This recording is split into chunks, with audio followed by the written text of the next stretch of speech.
Bapa di surga, di dalam nama Tuhan Yesus, pada hari ini kembali kami bersyukur, mengucapkan terima kasih atas segala berkat, pertolongan-Mu dan penyertaan-Mu. Kami boleh ada sebagaimana adanya karena Tuhan setia mengasihi kami. Kami pada hari ini mau mendengarkan kebenaran firman-Mu, kiranya Roh Kudus memberi pencerahan kepada kami. Dan kami sungguh dimampukan oleh-Mu ya Tuhan untuk menjadi pelaku firman-Mu. Tolong sertai kami dan bimbing kami. Berkati kami yang menyampaikan kebenaran-Mu maupun yang mendengarkannya, sehingga kami sama-sama bertumbuh di dalam pengenalan kami akan Allah kami yang hidup. Ya Tuhan, dengarkanlah doa kami. Kami berdoa hanya di dalam nama Tuhan kami Yesus Kristus, penebus dan pengantara kami satu-satunya. Amin. Bapak, Ibu, Saudara yang kasih, kita bersyukur karena hari ini tetap masih bisa mendengarkan firman Tuhan. Karena kita tahu ada banyak orang yang berupaya mendengarkan firman Tuhan di belahan dunia yang lain, tetapi tidak mendapatkannya.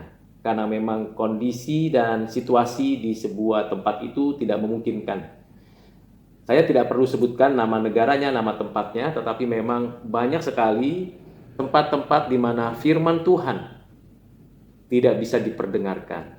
Bahkan yang tertulis pun dan yang diperoleh dari internet pun tidak bisa didapatkan. Jadi kalau kita sekarang diberikan kelimpahan, banyak kesempatan belajar firman Tuhan, itu sungguh belas kasihan Tuhan, bukan karena kuat gagah kita. Pada hari ini kita kembali belajar mengenal apa yang diajarkan Alkitab, terlebih khusus berkaitan dengan iman dan pembelajaran, di mana kita belajar dan memahami apa yang Tuhan kehendaki untuk kita yakini, kita lakukan, dan kita bisa saksikan kepada banyak orang. Saya akan menyampaikan secara bertahap, dan kiranya Ibu dan Bapak sekalian boleh mengikutinya, dan kiranya berkenan untuk memperhatikannya sedikit demi sedikit supaya bisa mendapatkan manfaat.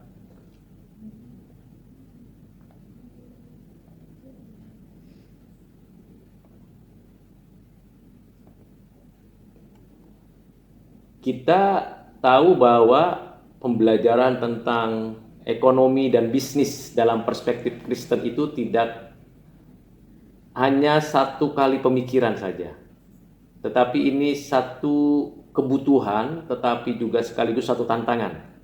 Kebutuhan dan sekaligus sebuah tantangan. Karena ada isu yang muncul di dalam konteks kekinian. Mungkin dulu sudah pernah ada isu ini, tapi isu itu muncul sekarang lebih keras lagi.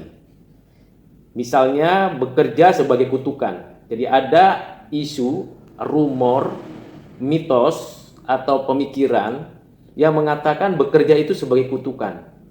Sesungguhnya kalau kita tadinya tetap di Taman Eden atau di Firdaus, di mana tidak ada dosa, maka tidak perlu bekerja.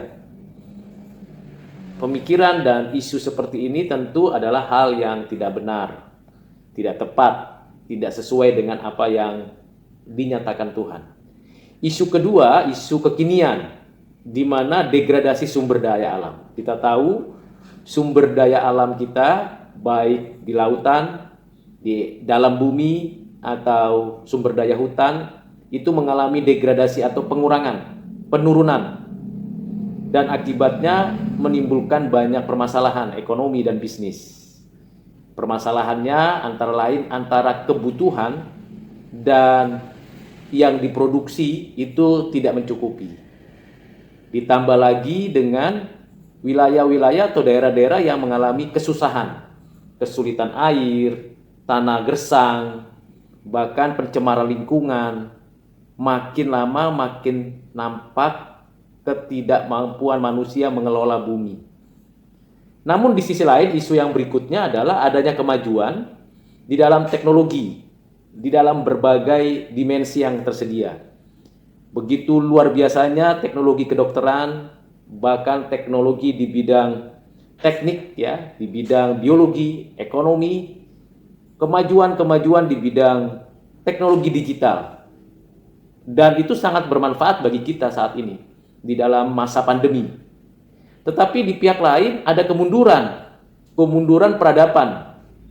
Karena moralitas dalam memanfaatkan teknologi dan ilmu pengetahuan ternyata tidak sejalan seimbang dengan kemajuan yang ada.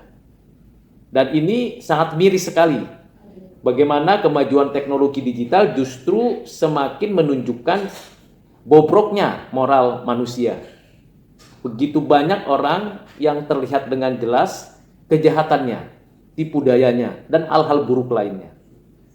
Padahal kita tahu seharusnya makin maju kehidupan beradab ini di dunia ini, seharusnya semakin memiliki kehidupan yang bermoral. Tetapi faktanya penderitaan manusia makin terlihat jelas. Di masa pandemi makin maju teknologi digital, tapi coba kita lihat dalam kehidupan sehari-hari kita. Berapa banyak kita memanfaatkan itu untuk membangun diri, membangun keluarga, dan membangun masyarakat. Begitu banyaknya kita pakai hanya untuk urusan keuntungan diri, mempertahankan diri. Dan yang lebih mirisnya lagi adalah banyaknya kebobrokan moral muncul yang baru. Nah, ini isu-isu yang ada dalam dunia ekonomi dan bisnis. Bagaimana kita memahami dan menanggapi hal tersebut?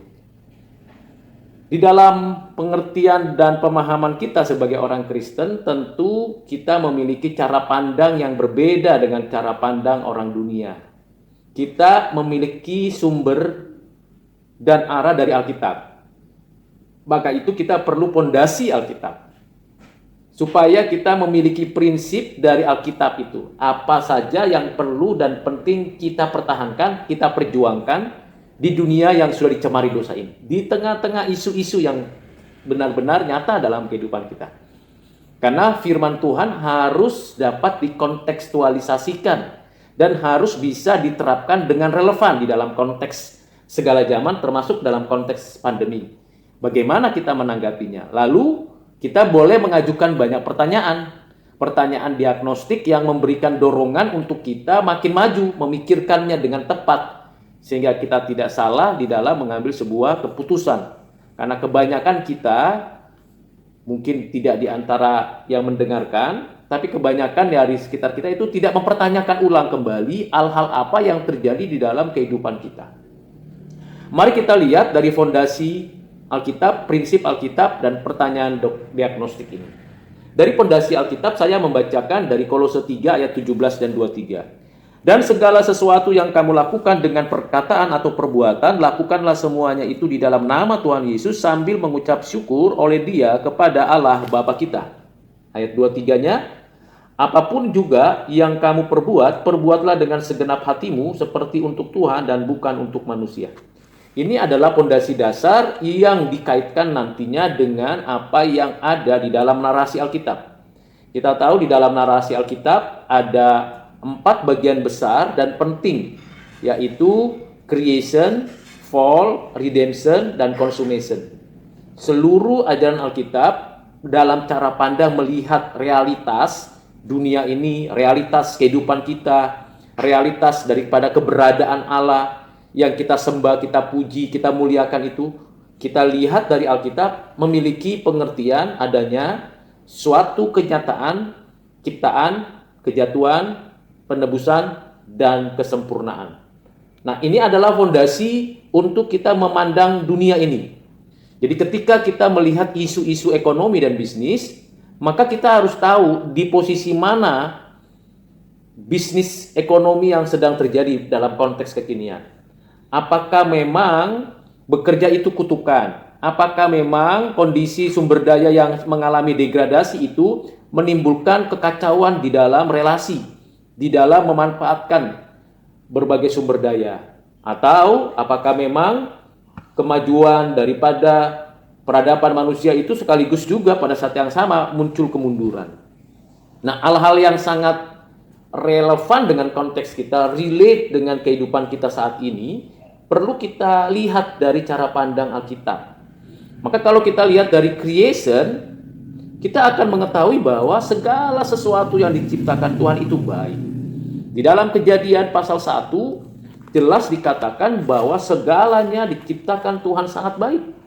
Dikatakan di ayat yang ke-31 pasal Kejadian pasal 1.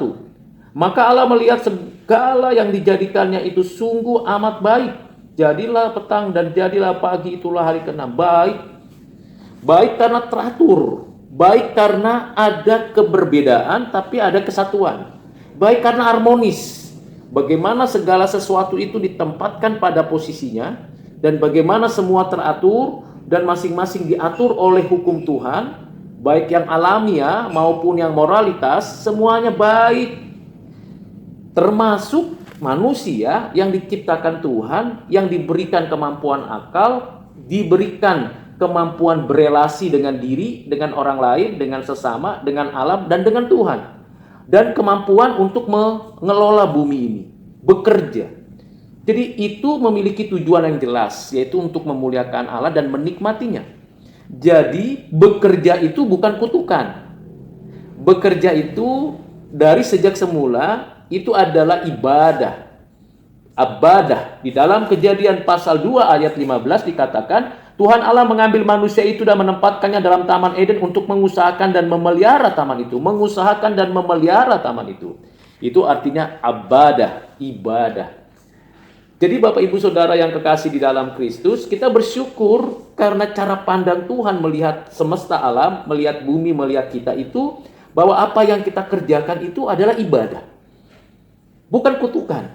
Memang akibat dosa kita lihat di dalam pasal yang ketiga, dikatakan di ayat yang ke-17, lalu firman-Nya kepada manusia itu, karena engkau mendengarkan perkataan istrimu dan memakan dari buah pohon yang telah kuperintahkan kepadamu, jangan makan daripadanya, maka terkutuklah tanah karena engkau dengan bersusah payah engkau akan mencari rezekimu dari tanah seumur hidupmu.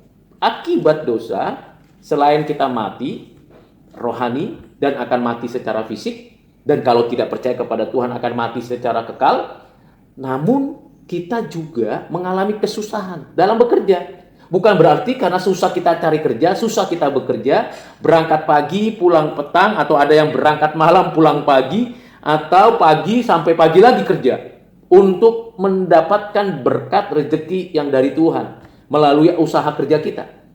Susah memang, sulit memang, tidak bisa dipungkiri. Tetapi bekerja itu bukan kutukan. Bekerja itu adalah berkat, adalah ibadah. Itu sebabnya dimanapun kita bekerja, dalam posisi dan status apapun kita bekerja, itu ibadah.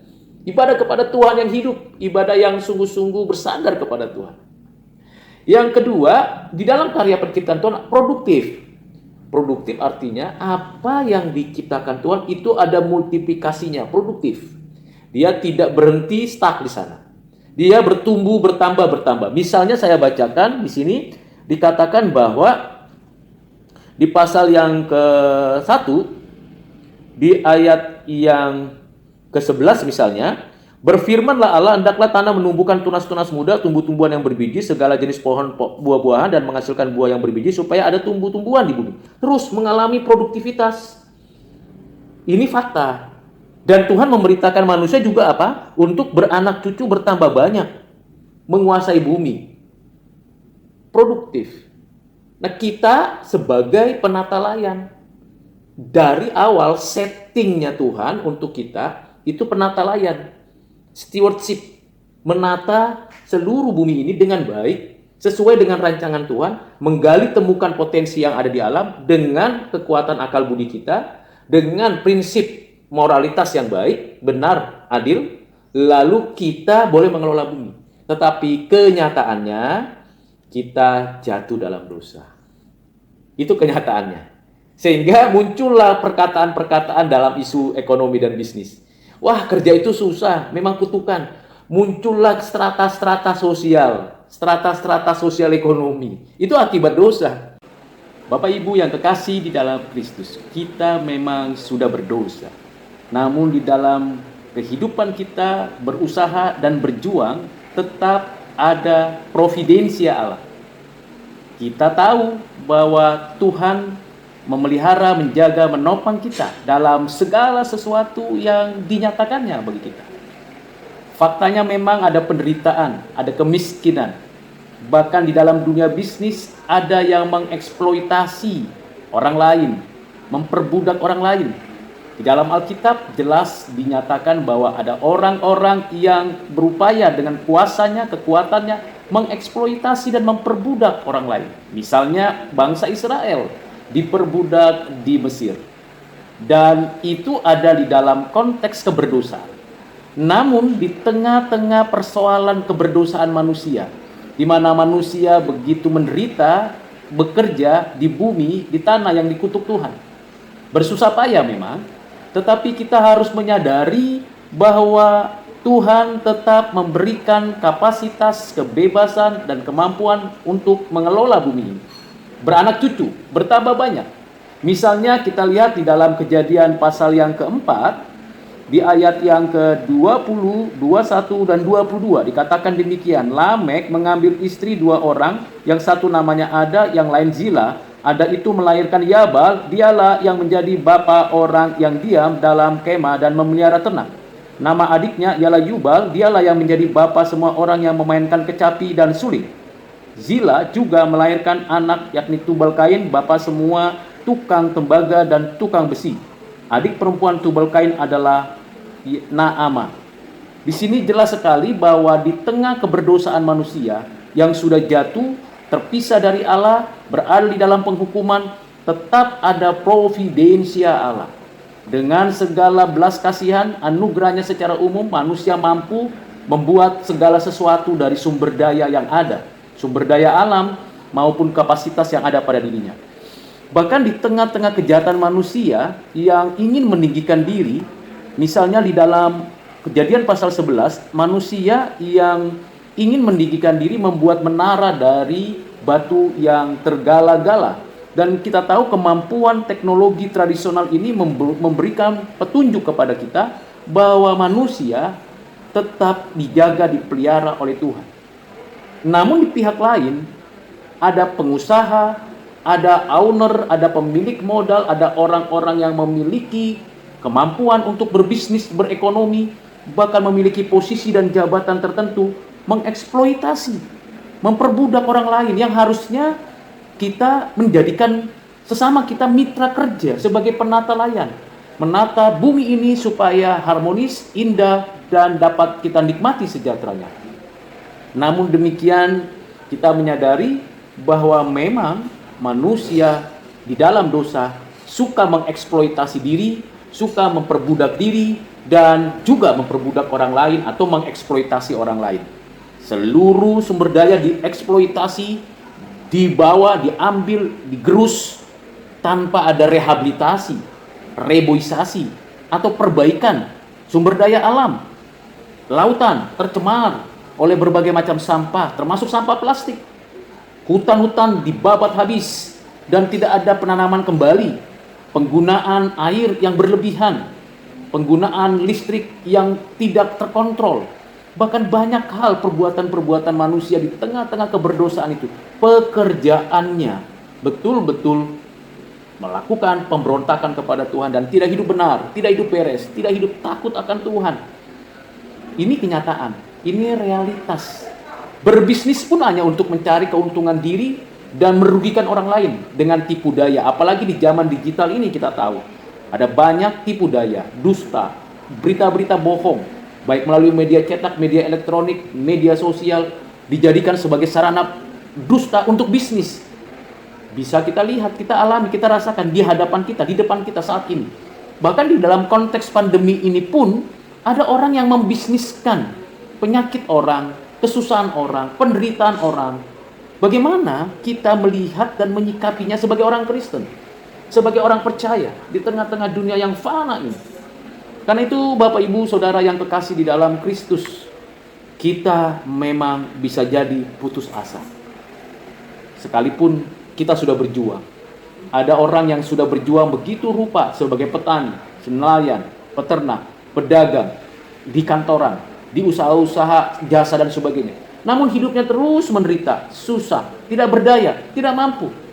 Akhirnya malas, tidak berproduktif, tidak kreatif, dan mundur menanti waktu kematian. Ini fakta. Dan orang-orang yang berbisnis terus berkutat dalam bisnisnya untuk meraih keuntungan sebesar-besarnya untuk dirinya, memperkaya dirinya. Dan mereka kelihatannya sehat, gemuk, hebat, sukses. Seperti yang tertulis di dalam Mazmur 73. Kita lihat mereka ingin kaya, ingin sukses, dan berhasil memang. Lalu apakah kita berhenti di sana? Jawabannya tidak. Kita bersyukur bahwa di dalam Alkitab dan fakta sejarah, bukan hanya Allah mencipta adanya kejatuhan, tetapi ada penebusan, di mana anak Allah taat, anak Allah setia, mengikuti perintah Allah Bapa, taat menjadi manusia, mengikuti kehendak Bapa, menjalankan perintah Tuhan, sampai mati di atas kayu salib. Mati di atas kayu salib dan membayar lunas semua utang dosa kita kepada Tuhan. Membayar semuanya dengan darahnya, dengan nyawanya.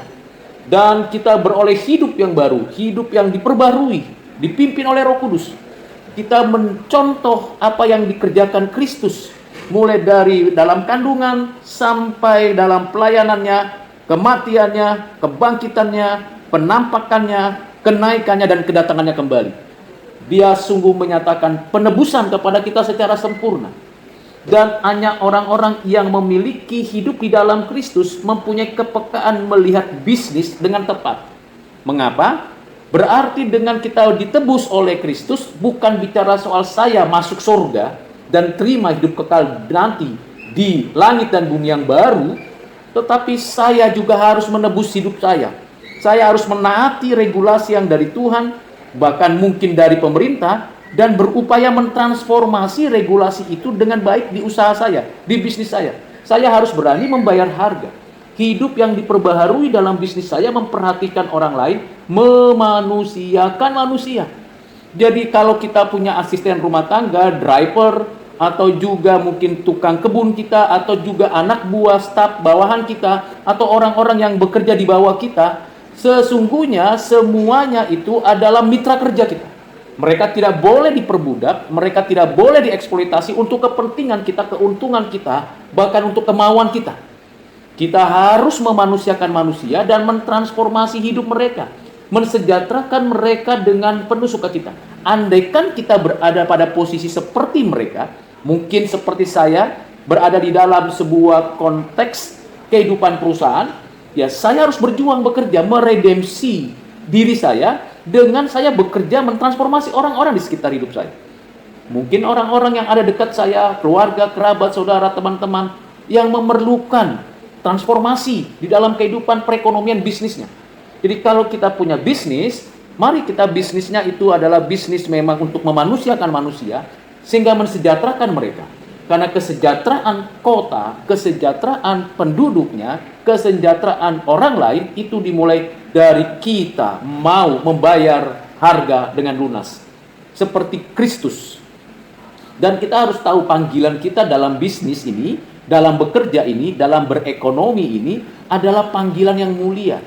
Kalau kita sudah menikmati itu, kita akan dipimpin oleh Tuhan untuk tidak lagi mengeksploitasi diri dan orang lain, memperbudak diri dan orang lain, dan tidak lagi mengeksploitasi sumber daya alam lalu menghabiskannya, tapi kita melakukan tindakan reboisasi, rehabilitasi, renovasi, restrukturisasi, sampai kepada tahap di mana kita mendapatkan manfaat dan orang lain menyaksikan itu. Ingat seperti yang dinyatakan di dalam apa yang dialami oleh jemaat mula-mula, di dalam Kisah Para Rasul, di dalam pasal yang kedua, pasal kedua ayat 47 dikatakan begini. Sambil memuji Allah, dan mereka disukai semua orang, dan tiap-tiap hari Tuhan menambahkan jumlah mereka dengan orang yang diselamatkan. Mengapa? Karena usaha, bisnis, pekerjaan mereka betul-betul di dalam hidup takut akan Tuhan. Bisnisnya untuk kemuliaan Tuhan dan menikmatinya. Jadi kita mendapatkan sesuatu yang bernilai dan berharga, dan itu kita bagikan kepada orang lain. Dalam hal ini bukan hanya bicara beritakan Injil Yesus Kristus, tetapi bagaimana mandat budaya, mandat penata layanan ini kita bagikan, sehingga orang-orang yang berbisnis dengan kita, berusaha dengan kita, bekerja dengan kita, menjadi mitra bersama, dan kita berjuang untuk kehidupan yang lebih baik. Di masa pandemi ini, kita harus berani membayar harga, membantu orang lain yang susah, yang sulit, yang sukar. Bahkan kita yang berada di dalam kondisi itu pun, kita berusaha untuk melakukannya bagi orang lain, bagi sesama. Janganlah kita membiarkan diri kita hanya untuk hidup bagi diri kita sendiri. Karena Tuhan katakan, kasihilah sesamamu manusia seperti dirimu sendiri. Kalau kita mengasihi diri dengan begitu rupa, maka kita juga harus berani mengasihi orang lain seperti itu. Seperti Tuhan mengasihi kita. Karena Tuhan memberikan kita kemampuan untuk berbisnis. Kembangkan talenta, bakat, apapun yang ada pada kita, persembahkan kepada Tuhan, dan biarlah Tuhan menebus itu, memperlengkapi kita, meningkatkan kemampuan kita berpikir, kemampuan kita berelasi, kemampuan kita memfungsikan keadaan kita, lalu kita mendapatkan manfaat dan kita berbisnis. Ada yang menjadi pedagang, petani, peternak, nelayan, pekerja di kantor, usahaan, dan juga jasa-jasa yang ada. Apalagi di zaman digital ini. Kita tahu bahwa begitu banyak upaya yang dilakukan berbisnis di zaman digital. Namun hati-hati, kita harus peka, kita harus waspada. Jangan sampai setan, roh jahat, orang-orang jahat menipu kita atau kita terbawa arus dengan tipu daya itu dan ikut-ikutan. Nah, dengan demikian kita mendapatkan suatu prinsip yang benar di dalam fondasi Alkitab. Taat, bayar lunas, hidup baru, dipimpin oleh Roh. Nanti kelak pada akhirnya kita disempurnakan di langit dan bumi yang baru. Kita pada akhirnya nanti kelak untuk selamanya memuji-muji Allah dalam kekekalan di langit dan bumi yang baru. Sekarang kita belum sempurna. Sekarang kita memang sudah ditebus, sudah berjuang untuk melakukan penebusan dalam dunia bisnis, ekonomi, dalam dagang kita.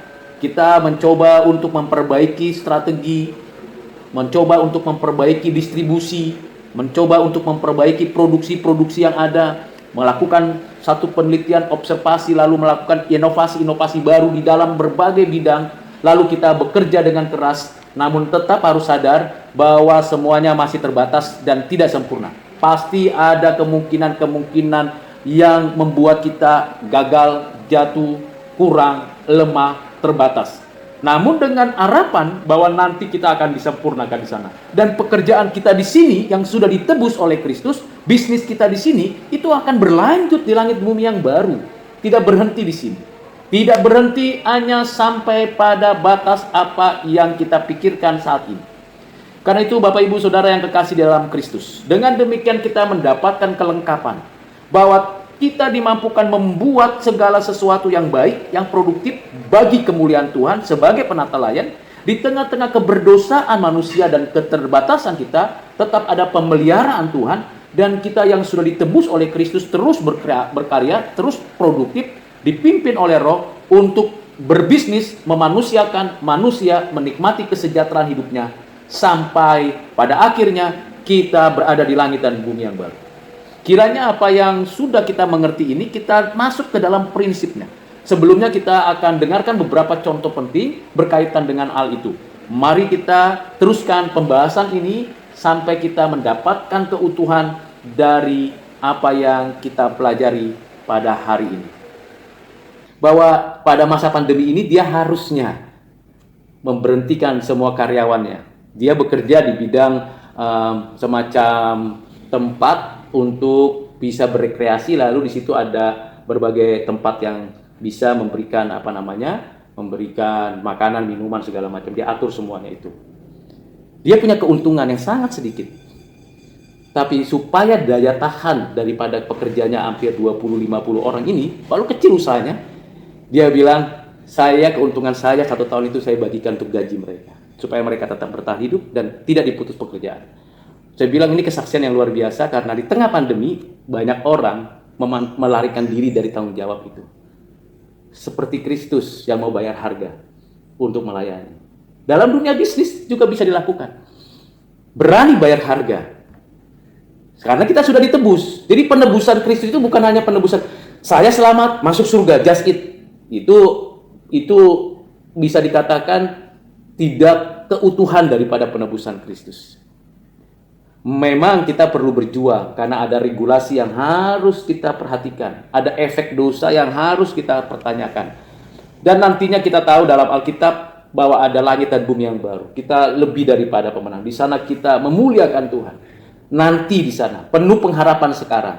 Tetapi relevansinya dalam konteks kekinian, kita harus berjuang bersama. Karena itu Bapak Ibu Saudara yang kekasih di dalam Kristus, mari sama-sama kita menerapkan penebusan bagi dunia bisnis. Nah, dari apa yang saya paparkan tadi, saya memberi kesimpulan prinsipnya. Yang kesimpulan ini menjadi rumusan bagi kita, Bagi saya khususnya, dikatakan saya rumuskan begini. Penata layan yang bertumbuh, jadi ini produktif, kreatif, inovatif, dan setia bekerja produktif, jadi dia bertumbuh, setia bekerja produktif, jadi tidak karena situasi pandemi tidak produktif lagi, tidak karena situasi degradasi sumber daya alam tidak produktif, tidak demikian, kita terus berjuang, lalu berdasarkan regulasi Allah, pengaturan Allah kita ikuti, lalu mentransformasi kehidupan bagi kemuliaan Tuhan, mentransformasi. Jadi kehadiran kita di dalam dunia bisnis itu mentransformasi orang. Kita tidak mencari keuntungan diri sendiri. Kita mentransformasi kehidupan orang lain bagi kemuliaan Tuhan. Orang itu susah, sama-sama susah kita, tapi lebih susah lagi orang itu. Ya kita bantu, kita tolong. Harus relevan gitu, harus kontekstual. Karena Alkitab itu bukan sesuatu ide saja, bukan di sini saja. Tapi juga adalah praktisnya apa? Apa yang menjadi hal yang dapat dinikmati oleh orang lain dengan kehadiran kita? Di rumah, di masyarakat, dalam bisnis kita. Cari untung berapa rupiah kita? Modal 500.000. Lalu untungnya 1,5 juta kah? Kita ambil jadi jual barangnya 2 juta. Kalau kita mau saling berbagi, kita harusnya menyadari. Memang kesulitannya adalah bagaimana nanti untuk modal berikutnya, untuk usaha berikutnya. Percayalah kalau kita makin dapatkan satu sikap untuk mentransformasi kehidupan orang lain, Tuhan akan menjaga, menstabilitaskan produktivitas kita, karena Tuhan adalah Tuhan yang berjanji. Kita tahu banyak orang sekarang mengalami kesusahan. Bisnismen ada yang mundur, habis karena kesulitan. Kita tahu banyak juga orang-orang yang sudah tidak lagi bisa sekolahkan anak di dalam masa pandemi, karena orang tuanya sudah tidak bekerja lagi, usahanya gagal, habis. Lalu bagaimana kita menghadirkan Tuhan dalam hidup mereka? Kita bilang, udah doa sajalah, nanti juga akan kita lewati badai ini. Iya, syukur kita masih bisa ada kata berdoa saja.